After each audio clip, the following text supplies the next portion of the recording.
I believe my form's better than ever and my confidence is high again.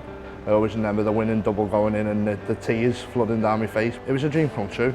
I went to see a sports psychologist as well, which really helped me. Obviously I was going into venues, feel like everyone was laughing at me. It was a really strange situation to be in. Getting home from weekends away from darts and just being in a dark place. I feel like a totally different person now. I feel like I'm back in the scene and people are sort of scared of playing me again.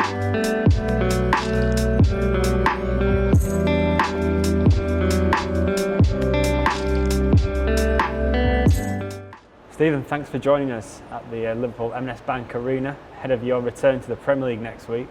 We're going to take a trip back in time today, back to where it all first started for you in darts. So tell us, how did you first get into the sport?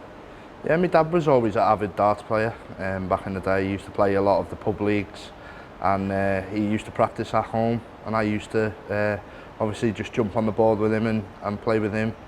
And then it sort of progressed. I got into the youth team, and it just went from there really. Got onto playing in the BDO and stuff, and finally I thought I was good enough to play in the PDC. So did it all come natural to you, throwing the darts? Pretty much, yeah. My dad always taught me the finishes and stuff, which is a great tool to have. I'd like to count myself as one of the top counters in the game as well, which is massive. Sometimes you're thinking ahead of the other players, but yeah, it's pretty much where it all started, and I've got to thank my dad massively.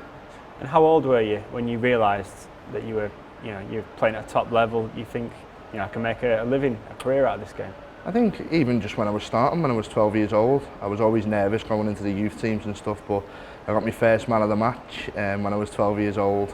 I progressed through county, and when I was 15, I was picked to play for Merseyside senior team. I got man of the match for them as well, and it just went from there really. I believed I was good enough from that point on. I won the Lancashire Open men's final when I was 15 years old, beating Darryl Fitton in the final as well, so I was beating the big name players back then. I always believed I was good enough from that point. So from being a youngster, catching the eye, beating these top players, what was the next step in your progression to becoming the player you are today? What was the next step from that, being a young player, to playing on being in your early 20s, I'd say? I think the big thing for me was qualifying for the Lakeside back then. I was 15, but I was doing a lot of the BDO tour. I think when I was 18, I qualified for my first Lakeside, and that gave me a taste for playing on the big stage, which was something that I dreamt of doing since I was a young boy, watching the darts on the TV. I beat Vincent van der Voort in my first ever Lakeside, and it just went from there. And yeah, I absolutely love playing on the big stages, and I just love keep doing it. And to play in Liverpool is a special occasion for me. You soon became established as one of the BDO's top players, of course culminating in becoming a BDO world champion. What was it like in those years in the BDO when you were one of the top players? Did your confidence grow? How did you change as a person and as a player? No, my confidence was always quite high. In the BDO I won quite a lot of events as well. And then when it actually come to winning the Lakeside, I actually felt like I was going to win it that year. I think the year before I've been number one for a few years. My confidence was high, and it sort of hurt me the year before when I lost. But to win the Lakeside, especially against Alan Norris, who's a really good friend of mine as well, it was a special moment, and it sort of was the catalyst to move to the PDC. And what was that feeling like of winning the Lakeside? It's such an iconic venue. As you said, you've watched players there over the years since you were a small child, and for you to be up there as a champion, what was that feeling like? It was a dream come true. Obviously I'd watched the Lakeside and the Embassy, as it was back in the day, for a long time. And to be up there, to be playing in a world final, let alone to win it, it was a special occasion, and it'll be an occasion that I never ever forget. I always remember the winning double going in and the tears flooding down my face, but God knows what I'll be like if I ever win the PDC World Championships. But yeah, it was a massive thing for me and for my family too. And straight after you won the Lakeside Championship, you made the decision to move over to the PDC. Was that a difficult decision, or was it something you'd pre-planned before the Lakeside that year? No, it was a very difficult decision, to be honest. Obviously, it would have been nice to stay and defend my Lakeside title, but Barry Hearn gave me an offer that I didn't need to do the Q School, which was a massive thing for me. And I had to put the trust in him, and he gave me a World Series spot as well in Australia. So Yeah, I think in the end, when I summed up both situations, it was definitely the right decision for me. And just looking back on my career now, I'm so glad I made that decision, looking at the sort of turmoil that the BDO are in at the moment. But I'm in the best organisation in the world. I'm playing in the biggest arenas around the world, and yeah, I'm playing against the best of the best. And when you first joined the PDC, it was sort of a bit of a whirlwind for you, coming over as Lakeside champion. There's a lot expected of you, but you certainly lived up to the expectation at the start of your time in the PDC. What was it like in that first year where things were going really well? It was amazing, really. Obviously, I come over as the world champion, so I think for the first 2 or 3 tournaments, I had Sky Sports following me around, filming me games and stuff. And yeah, it was a bit nervous. I think my first ever game, I won with just under 100 average, and I played one of the young lads. I think he was only 18, and I beat him 6-5, but he had a 98 average, so it sort of opened my eyes to what to expect. My second ever game in the PDC, I played Michael Van Gerwen, so it was like welcome to the PDC. But yeah, I just enjoyed it. My second event, I won, which gave me great confidence as well throughout that year to progress into the top 32 in the world and to get into the World Championships. And was it hard dealing with all that expectation? I think so, yeah. Looking back on it now, obviously everyone expects that you're a world champion, you can automatically come over and just keep beating everyone, but it doesn't work like that. You're playing against the best of the best, and it was always difficult to transition, sort of thing, playing in the BDO, ultimate quietness in the venue, to playing in all the PDC events, and it's really, really loud on the stages and stuff. So I think that was one of the big factors that I needed to get used to, really, when I moved over. In your first PDC event win, you didn't have to wait too long for that. What was that like to say that you're a PDC ranking event winner so soon after coming over to the PDC? That was another dream, to be honest. It was something that I never thought I could do so quickly. I thought it would take a lot of time, but yeah, just the first day, obviously losing to Michael Van Gerwen, I think I took 3 or 4 legs off him, and it sort of gave me that bit of belief. Even in the loss, I took the positives away from it. And then obviously the second day, I just remember just taking each game as it come, playing the final and obviously winning the final, and it was just a big weight off my shoulders, and it pushed me on to big things in the PDC and qualifying for most of the TV events as well, which was really important for me. As you said, that was part of a wider success in your first year in the PDC. 2014, tell us, in that year, did things go better than you expected, and were you playing, do you think, some of the best darts of your life during that time? Yeah, I think I was. I was putting a lot of practice in. Like you say, riding the crest of the wave of being the world champion as well. I was number 1 on the BDO for 2 years as well, which obviously brings a lot of confidence as well. And I was winning a lot of games, a lot of close games as well, which gives you confidence. Obviously the last few years have been not my best, but I believe I'm coming back to better than I've ever been, which is massive for me. I can see just in my practice game that I'm up in now around 100, 105 average, which is something I've never really done in practice. So yeah, I'm all about pushing on now for the rest of the career. And after that first year in the PDC where you had great success, you got the call for the Premier League in 2015. What was that like to be picked in that Premier League, and were you expecting it, or was it a bit of a surprise? It was a bit of a surprise. I heard people whispering behind the scenes saying you could be in, but another dream come true, to be fair. Obviously coming over, I showed a lot of guts moving from the BDO, and I think Barry sort of respected that of me. I had a really good year as well, pushing myself up in the rankings, won a couple of events as well. I think I lost in the final of Sydney as well in the World Series, so I'd done really well, so it was brilliant for me, and yeah, just to be in that Premier League against the elite players in the PDC is something I'll never forget. You finished 8th in your first Premier League season. What was it like being in the Premier League for the first time? Did you enjoy the whole experience, or were there times when you found it maybe a bit tough? I think it was tough in some situations.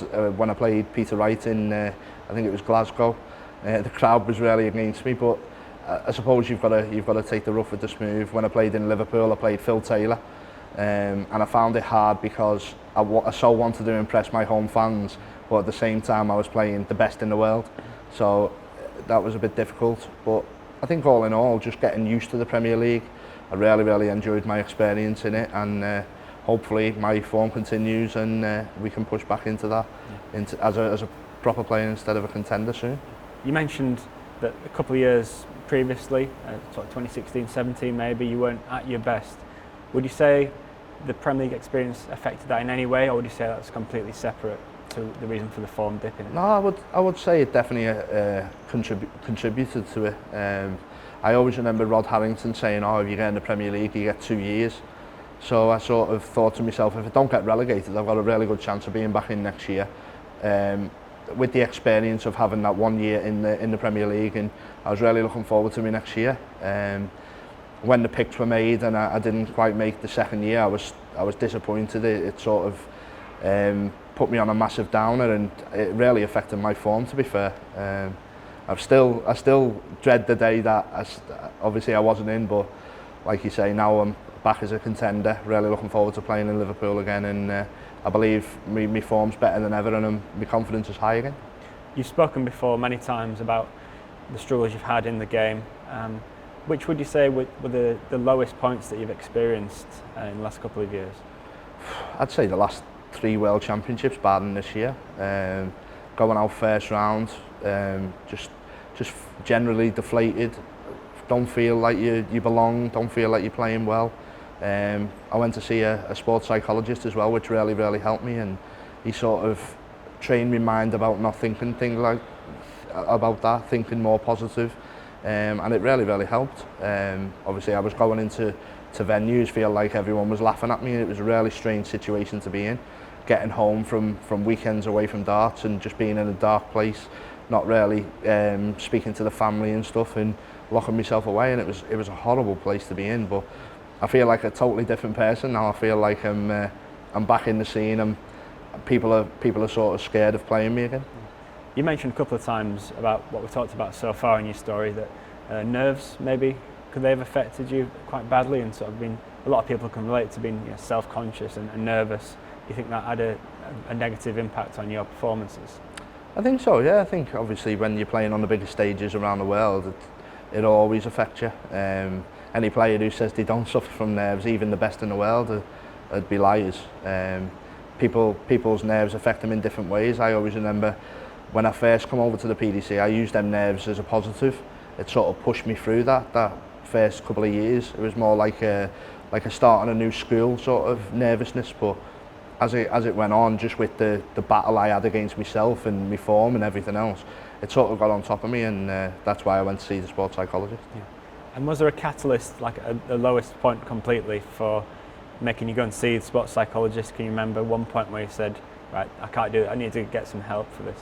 Yeah, I'd been talking about it for a while with my management team and my family, and it was just a local night. I went out to a local league playing, it was a 3-on-1 double off, and I got a tin hat. I played absolutely awful, couldn't hit a double. And I always remember, as soon as the game finished, I got straight on the phone to my manager and just said, we need to sort this out, we need to get it sorted. And from that moment, I had 5 or 6 meetings with the psychologist, and he just changed my train of thought. Well, not just about feeling uncomfortable at the darts, but away from the hockey, and changing just different things and making me feel more positive. Yeah. And what are those things in practical terms? What are the changes that you've made in the game and outside of darts? Just to stop analysing, really. Obviously, I used to analyse every single dart when I was younger. Now, if I go up and it's a bad score, rectify it the next one. And it's just simple things like that, really. Feeling happy at home as well, doing things with the family, going out for meals, or going to the football and stuff like that. Just changing different things that I've done, and making myself happy away from darts as well as in darts. And the benefits of that work you've done with the sports psychologist have been clear the last couple of years. Definitely been a resurgence in your form, and that's been rewarded with a spot as a challenger in the Premier League. How do you feel when you found out that you'd be coming back to Liverpool to play in the Premier League? Yeah, again, it's another catalyst for me. I'm so happy to be a contender for the Premier League, and there was probably a few contenders there who could have been picked for the Liverpool. I think Chizzy was mentioned a few times, but it shows massive belief in the PDC to me, and I can't thank them enough, to be honest. I'm really looking forward to it. It's going to be one of the biggest games of my season, never mind my career, and I just can't wait to get up in that Liverpool stage and just show people what I can do. And how different are you as a player and a person to the player that we last saw here in 2015? I'd say I'm a lot more positive. The belief's back. I think that sort of time I was starting to lose the belief and stuff, and obviously when you're playing every single day of the week it gets on top of you, but I believe now that I'm putting the hours in practice as well. I'm not as lazy as what I used to be, where I didn't really practice every single day. I'm starting to put the practice in, and it's showing in my game, and yeah, I believe that I can win again, which is a massive thing. It will be different, obviously, as a challenger this time rather than a regular player, but there's a massive opportunity there because the challenger hasn't won a game yet. So if you could be the first player to do that, that would be another massive thing in your career and be a statement of intent going forward. That would be a massive thing for me. I'd love to be able to be the first. Obviously there's a game this week, but hopefully I can do it. Playing Rob Cross as well, a stable mate, a really good friend of mine. But I know I'm playing some great darts at the minute. Obviously getting up, it's going to be an emotional night for me, but I've just got to keep my emotions in check, get up there, play my best game, and I'm in with a chance. And I won't say I'm going to win, but I'm going to give myself the best chance and great preparation to go on and do that. Another thing you've changed recently at the World Championship, you changed your walk-on. Was there a reason behind that? Yeah, I just think obviously the last 3 years I've not won at the World, so I thought I need to change something up, freshen it up. Obviously the bird is the word, everyone does the actions and enjoys it, but I just think Titanium is a great tune. Everyone was involved, and that was quite emotional when I played Michael van Gerwen in the Worlds as well. I got on stage and I was singing a song and everyone seemed to join in, and yeah, I absolutely love the song. It's my son's favourite song as well, so it's special to me and my family, and yeah, just to freshen her up really. Yeah, brilliant.